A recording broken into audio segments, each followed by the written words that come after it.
Hi friends, welcome to Beautifully Bookish Bethany. In today's video, I'm going to be counting down my top 25 science fiction and fantasy books that I read in 2023.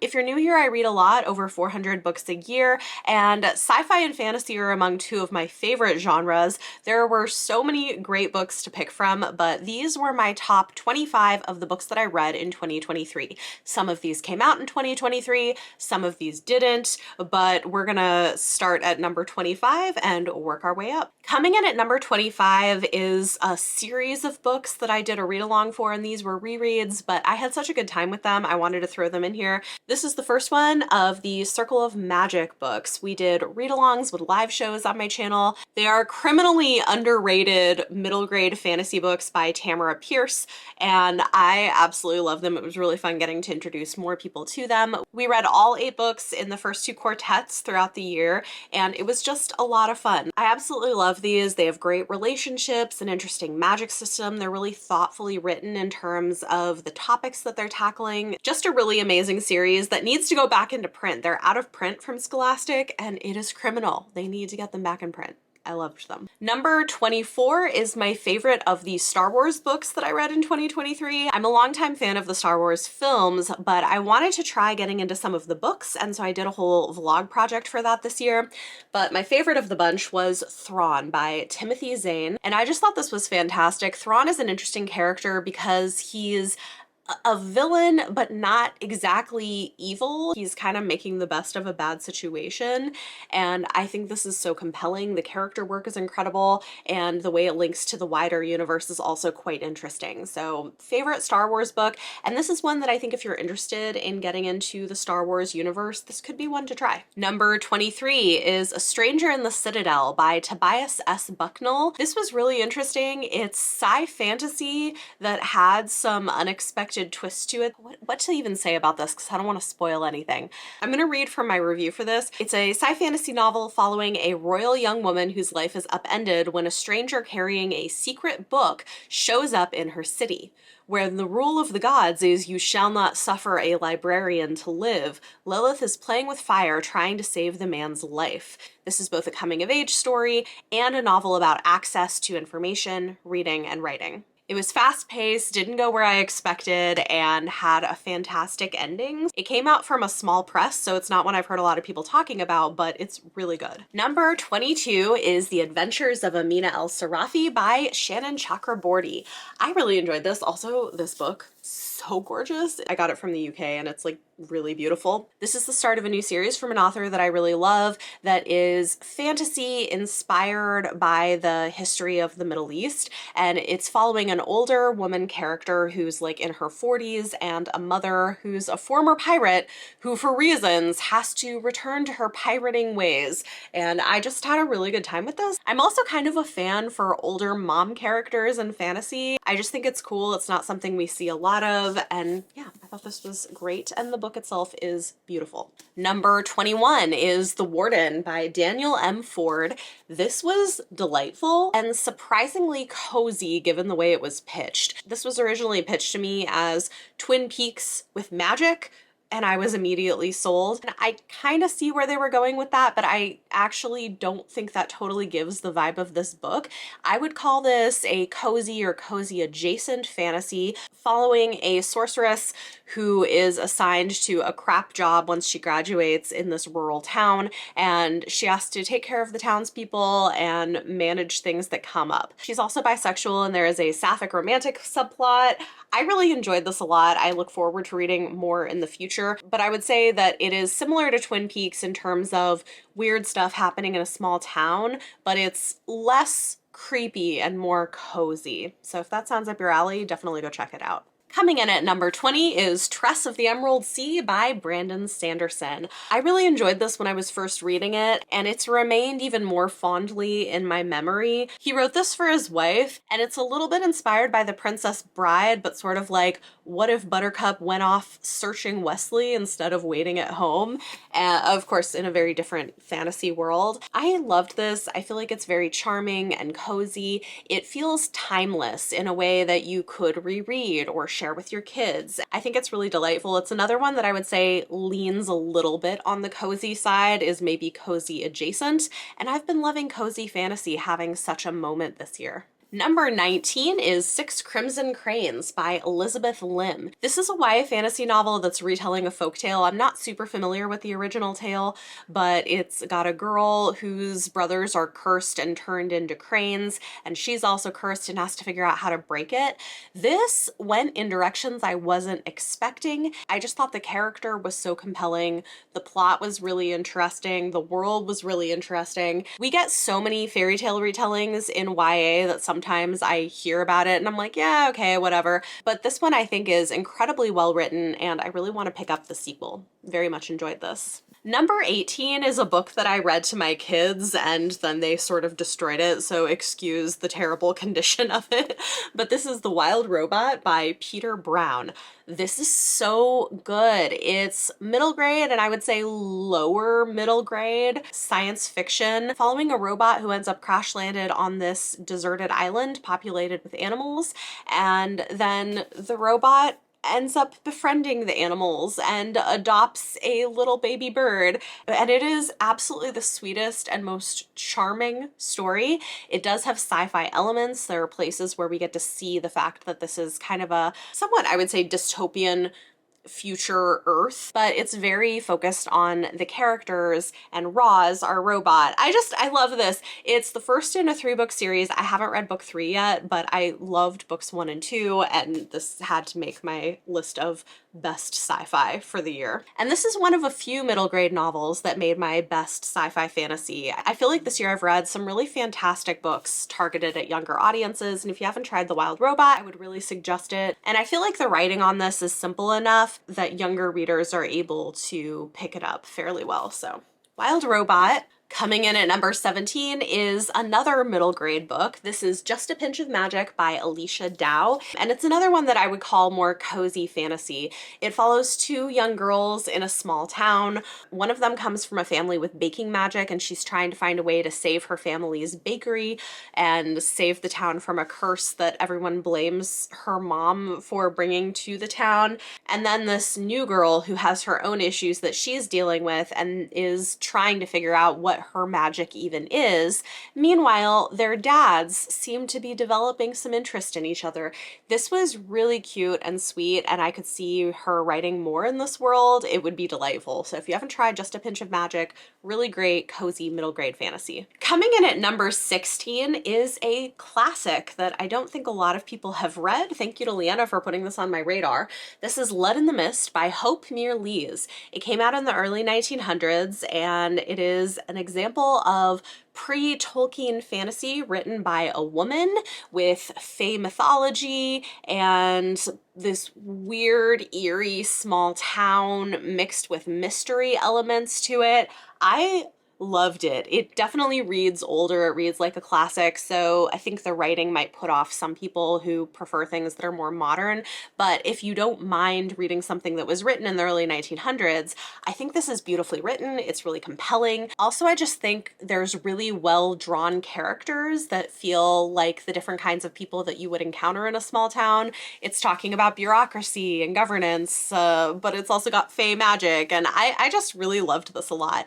We read this for Blades and Bodice Rippers book club in January, and it has really stuck with me. So if you haven't checked it out and you want to try something like that, I would recommend. Number 15 is yet another middle grade fantasy, although this one is not cozy. This one is kind of intense, but really great. That is A Benny's Song by P. Djeli Clark. This is an African-inspired YA fantasy series that is in an age-appropriate fantasy way, tackling some really big issues. And it's not directly, there's a lot of allusions to things, but I feel like you could use this as a jumping off point for talking about things like the transatlantic slave trade or blood diamonds or global warming and environmental concerns. There's a lot of more intense things going on here, and the story itself is a little more intense, but in a way that I think fits for a middle grade audience, and it's really well written.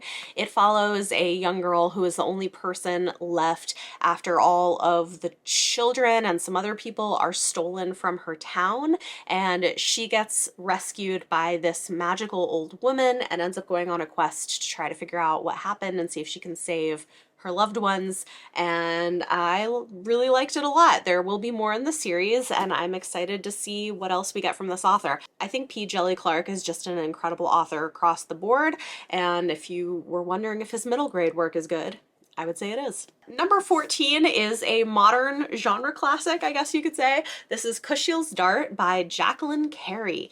I finally read this. I did a vlog project where I read this and Castiel's Servant, which is a newer kind of retelling of book one from a different character's perspective. Didn't love that as much, but I loved Kushis Dart. It really surprised me. I feel like this is known for being this kind of edgy, sexy book, and I understand why that's made it notorious, but I feel like that really undersells what this book accomplishes. It is very smart, character-driven political fantasy from the perspective of a sex worker, a courtesan.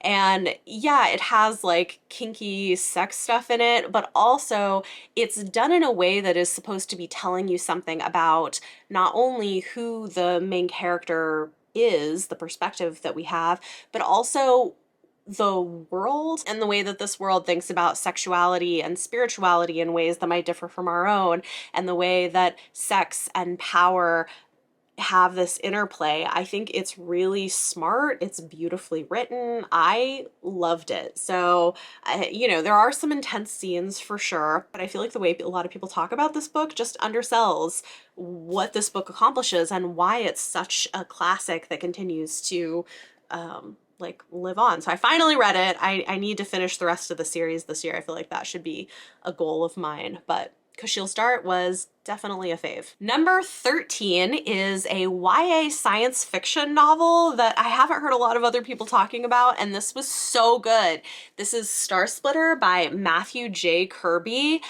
I loved this. It's a dual timeline narrative that is a science fiction thriller that is so smart. The world building is really interesting. The questions that it's grappling with are really big ones, and it's done in a way that isn't didactic. It's not talking down to teenagers or telling them what to believe. It's just asking these really interesting open-ended questions while also having this mystery thriller element to it. So I can't say too much about this without spoiling it, but it's set in a universe where people are able to basically have their thoughts and their bodies transferred by 3D printing them in a far location. So like fast space travel through like storing data and reprinting you a new body and destroying your original one. And in this world, there are people who think that your soul is lost when you do that, and other people who think that that's not the case, that it's still you. And it's really interesting because the story is exploring these ideas of personhood, what makes you you, and how does technology impact that.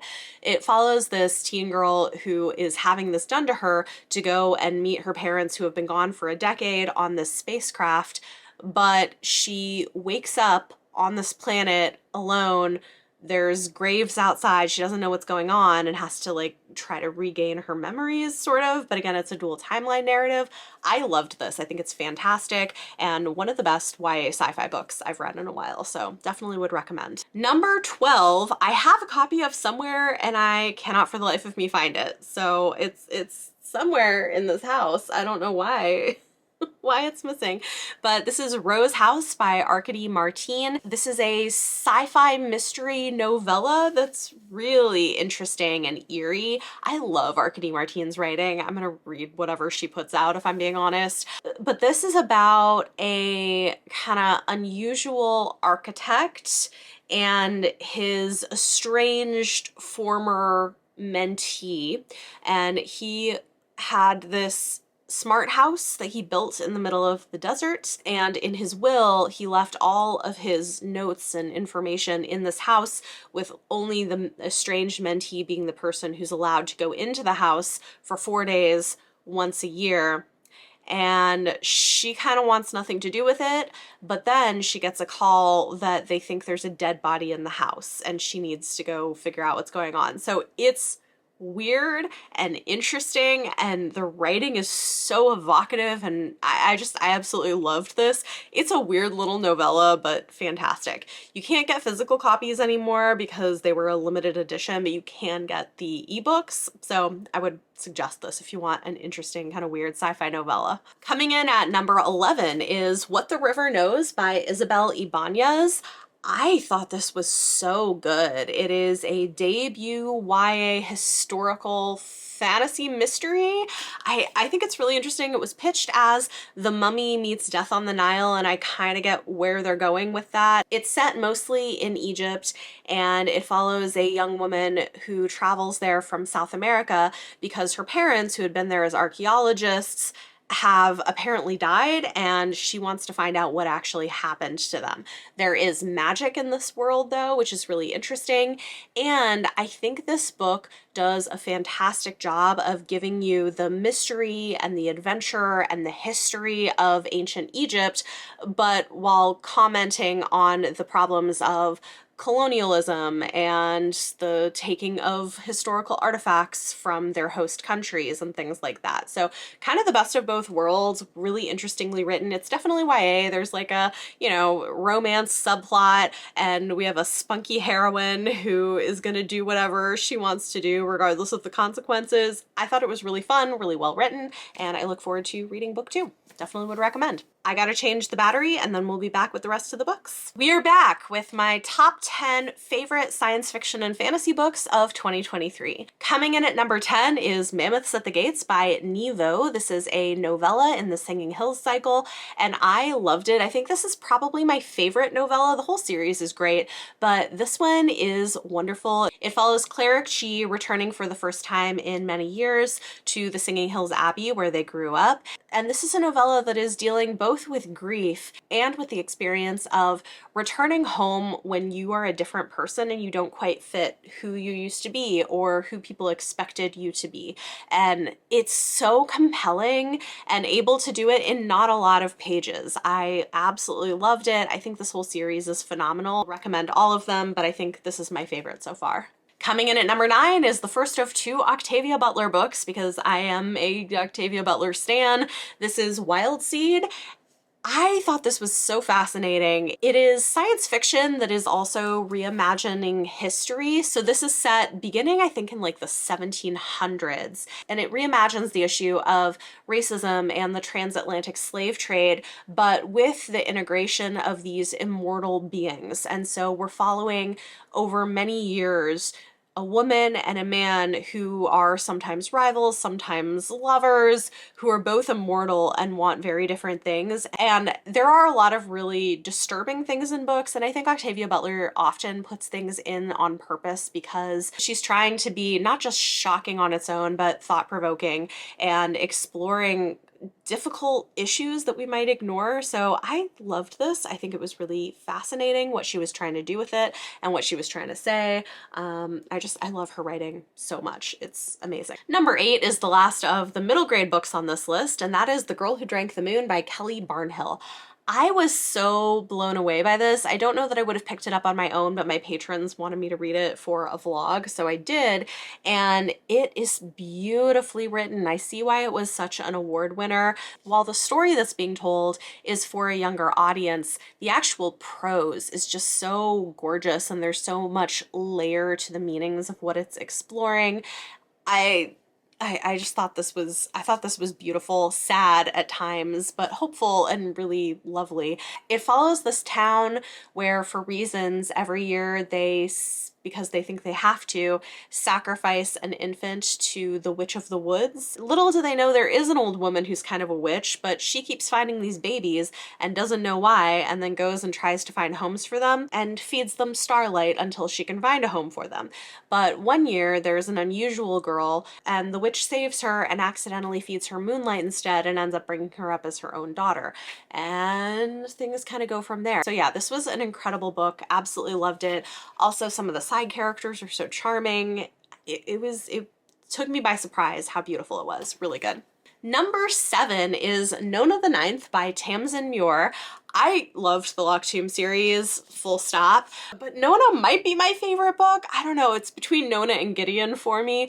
I loved this. I feel like Nona is such a sweet and naive character, but also one who's complicated and interesting. What I think is so great about this book and so smart, and Tamsin Muir I just think is a brilliant writer. She does something very different, characters with very different tones and points of view and ideas in each of the books in the series, but this one is telling this horrifying story of an apocalyptic, oppressive world through the perspective of a naive, happy, rose-colored glasses type of character. And the disjoint between those two things is so fascinating to me. I just love this. It tells you more about the wider world too. I can't wait for Alecto the Ninth when we get to finish the series. Absolutely wonderful. Loved it. Number 6 is The Sea of Tranquility by Emily St. John Mandel. This is literary science fiction, and it's hard to say too much about. It's interesting because it follows different perspectives at different times from the distant past into the future, but it all kind of comes together by the end. I thought the writing in this was really gorgeous. There's also elements of it that feel like they're exploring the experience of what it was like to live through the early days of the COVID pandemic, but in a way that really worked for me. There's a really well done sapphic romance that happens in this book as well. There's a lot to love here, and I think her writing is beautiful. This made me want to go pick up everything else that she's written. I should also say I'm usually kind of a hard sell on a time travel book, but this one really worked for me, and I think part of it is because the time travel is often used as a metaphor for larger themes that she's wanting to explore. And I think from a literary perspective, that worked better for me than some of the ones where it's used as a gimmick, if that makes sense. Coming in at number 5 is The Golden Fool by Robin Hobb. This is book 2 in the Tawny Man trilogy. I love Robin Hobb's writing, and I wouldn't be surprised if I continued to have her books on my favorites of the year list. This was, and this is maybe an unpopular opinion, but this was actually my favorite book of this trilogy. I think because it spent so much time with the things I love the most from her, which is exploring relationship dynamics and court politics and answering questions that we have about the wider world. Her world building and character work is just so good. I am blown away at how talented of a writer she is, and this was definitely a favorite fantasy book this year. Coming in at number 4 is the other Octavia Butler. This is Dawn. This one is weird. I feel like I say that about some of her books, but this is not the only weird book she's written, but this one is definitely weird, but in a way that I found so interesting and compelling. It is set in a kind of dystopian future where aliens have taken over the earth, and this Black woman awakens in this alien pod and has to figure out how to interact with these aliens. And I think this is such an interesting exploration of power and consent and gender and sexuality. There's a lot happening here. I really want to read on in the series this year. It's disturbing at times, but I think, again, in a way that is quite intentional. I loved it. Coming in at number 3 is Sister Song by Lucy Holland. This is a beautifully written piece of historical fantasy that is retelling a British folklore ballad. It's following 3 siblings in like ye ancient Britain. where Christianity is starting to try to overtake folk religion, and that's having some really harmful effects on the women. And I loved this. It was gut-wrenching at times, but so beautiful and compelling. Also, one of the siblings is trans, and I sobbed seeing the end of his kind of journey in this book. It's so good. It's beautiful and tragic and hopeful, and I loved it and really want to read whatever else Lucy Holland puts out. I think she has another book coming out in 2024, and I will be picking it up. Number 2 on my list is a contentious one. I feel like people loved this or hated it. It's a very particular style of writing, I grant you, and this may not be everyone's cup of tea, but I loved this book so much.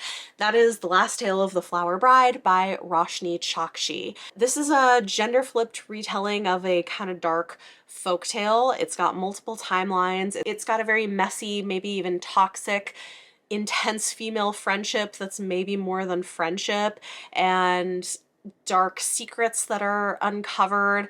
I loved this. I ate this up. It's kind of a dark, gothic, sapphic fairy tale, I guess you could say. And I know that this was not everybody's cup of tea. It does have very flowery writing, which I don't mind in this kind of a story. I love this kind of writing when I'm reading a gothic or a dark academia type book, so it really worked for me, but her writing style may not work for everyone, and this is going to be much darker than her YA books. So she's known for writing YA fantasy, and this is something quite different from what she's written in the past, even though I think her style of writing is still very similar. But I loved this, could not get enough of it, and it was definitely one of my favorite fantasies I read this year. And finally, coming in at number 1, my favorite fantasy of the year, I guess you could say Dawn by Octavia Butler was my favorite sci-fi book, but my favorite fantasy is actually an indie book that was published with a Kickstarter, and I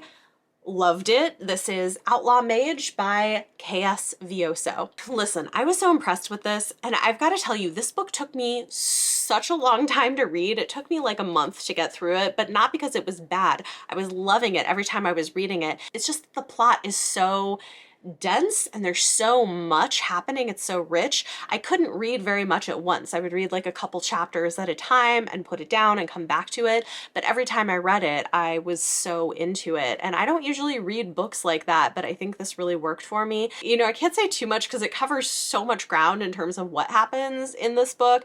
This is always too a good reminder that some of these traditionally published fantasy books that we get are so over padded, where I'm like, this did not need to be this long of a book. This did not need to be, you know, like a whole series or a duology. Whereas this book, right, it's like 350 pages. And I feel like in another person's hands, this would have been 2 much longer books. All that to say, it follows a young woman who's part of an oppressed minority in a colonizing empire. And she has magic ability and starts out going to this magic school, but is treated really poorly. And people don't like the fact that she's so powerful. And she is a very angry and not necessarily likable young woman. I mean, I loved her as a character, but she is your unlikable female character who's angry for understandable reasons and very prickly, even though in reality she'll go to hell and back for her loved ones and the people that she cares about. And this book does a lot of interesting things. I think the character work is excellent. The world building and the twistiness of what happens is really compelling, and I want to read book 2 in the series. So the series is The Digian Puppet Master. I loved it. I was originally sent an advance copy for review, and I was super late even reviewing it because it took me so long to finish the book, but I ended up being such a fan. And then one of my patrons like very kindly got me a signed and personalized finished copy, which I really appreciate. So I love that. Whew. So there you go. Those are my 25 favorite science fiction and fantasy books that I read in 2023. And I think that we definitely see some themes in what I've been loving lately. A lot of cozy fantasy, a lot of literary science fiction and fantasy, or things that are a little bit more experimental, but also just books that have great characters and explore the themes that they want to explore in ways that I find really moving and beautifully done. So So those were my favorites of the year. Talk to me in the comments down below. Let me know any of your thoughts or feelings on anything I talked about in this video. And for question of the day, tell me what was one of your favorite science fiction or fantasy books that you read in 2023. Was it something on this list? Something else? I feel like we covered a lot of ground here in terms of genres and age categories, but I loved all of these books and do recommend them. They'll all be linked down below if you're looking for them. If you like this video, it always helps if you give it a thumbs up. Subscribe if you want to see more. Thank you so much for watching, and I'll see you next time.